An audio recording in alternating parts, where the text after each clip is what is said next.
des corrigans, des poulpicans et des boutons, gigots de brebis caramélisés au miel et chutney de menthe bergamote. Écrit par Hélène du Guézouroise, lu par Armen pour diocité.net. Il était une fois, dans les monts d'Arrée, une fratrie de 3 moutons gambadant sous les frondaisons.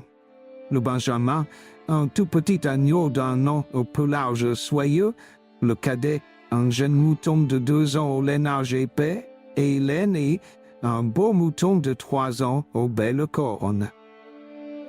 Au terme d'une chouette déambulation dans une jolie forêt de hêtres et de chênes, les voilà qui souhaitent rentrer vers la bergerie du Scirio le soir venant.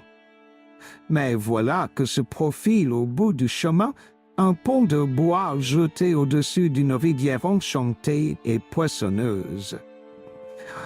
Or, tout le monde le sait, sous le tablier des vieux ponts de bois des monts d'Arrée, nichent souvent des poulpicans, corrigans malveillants et voraces, grands amateurs de gigots et de côtelettes.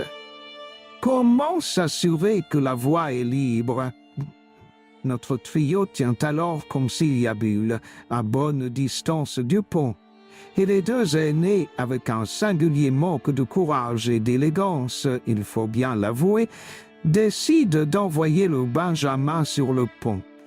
Si Poulpic il y a, l'agneau se fera croquer. Sinon, en l'absence de danger, les 2 autres le rejoindront sains et saufs sur l'autre rive.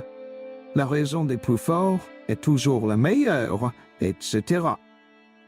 Ainsi fut fait, et notre innocent Benjamin, inconscient du danger, fit claquer ses sabots légers sur le pont.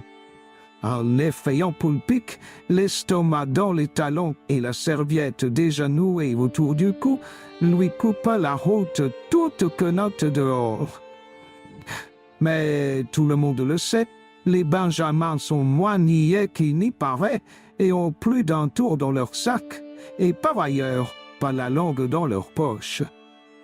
Poulpic, ne me dévore pas, attends plutôt le passage de mon cadet, bien plus gros et plus gras. Le Poulpic, qui n'avait pas lu La Fontaine et n'avait pas fait pour sien l'adage « un tien vaut mieux que 2 tu l'auras », laissa passer l'agneau et, tapis dans l'ombre, attendit le cadet. Celui-ci arriva sur ses entrefaites, gambadant joyeusement avec l'innocence de ses 2 ans. Lorsque ses sabots claquèrent sur le pont, le Poulpic, l'estomac toujours dans les talons, salivant tout croc dehors, lui coupa le chemin au beau milieu du pont en poussant un hurlement effroyable. Mais tout le monde le sait, les cadets, moins futés que les Benjamins, sont toutefois moins niais qu'il n'y paraît et ont plus d'un tour dans leur sac, et par ailleurs, pas la langue dans leur poche. Poulpic, ne me déborde pas, attends plutôt le passage de notre aîné, beaucoup plus gros et plus gras. Le Poulpic, qui n'avait toujours pas lu La Fontaine et n'avait encore pas fait pour sien l'adage « un tien vaut mieux que 2 tu l'auras », laissa passer le jeune mouton et tapis dans l'ombre, attendit l'aîné. Celui-ci arriva sur ses entrefaites, gambadant joyeusement avec la tranquille assurance de ses 3 ans. Lorsque ses sabots claquèrent sur le pont, le Poulpic, l'estomac toujours dans les talons, salivant tout en dehors, lui coupa le chemin au beau milieu du pont, en poussant un hurlement effroyable. Le sang de l'aîné ne fit qu'un tour. Tête baissée, cornes en avant, il chargea le Poulpic affamé sans ménagement et l'envoya rencontrer, à l'issue d'un mémorable vol plané, la rivière enchantée. Il engloutit avec un soupir d'aise. Un tien vaut, se dit-on, mieux que 2 tu l'auras. L'un est sûr, l'autre ne l'est pas.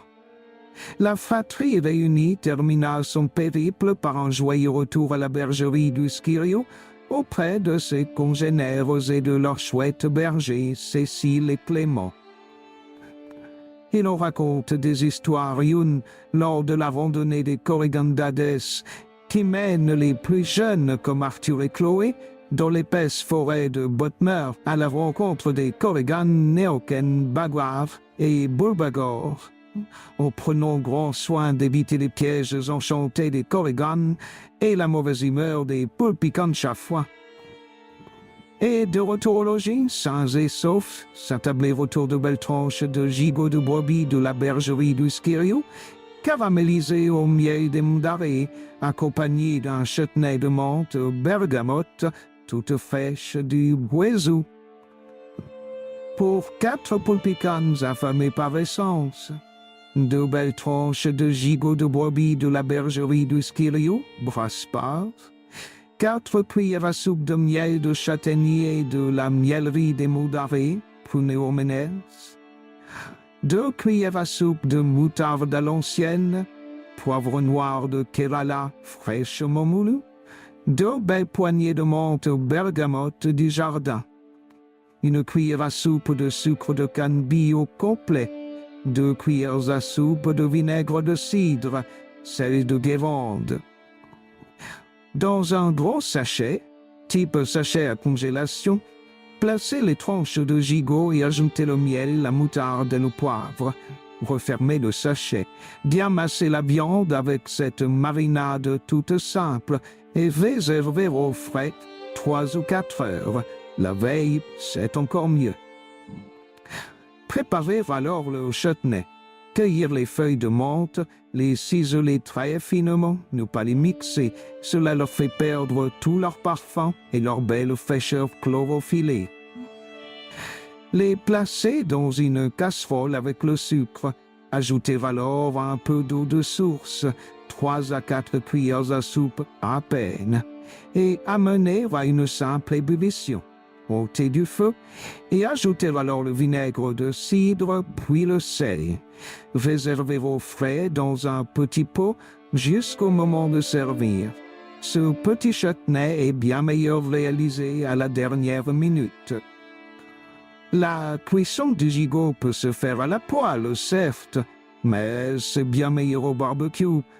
Sur la braise rougeoyante, faire saisir les tranches environ 2 à 3 minutes par face, un peu plus pour une cuisson à cœur.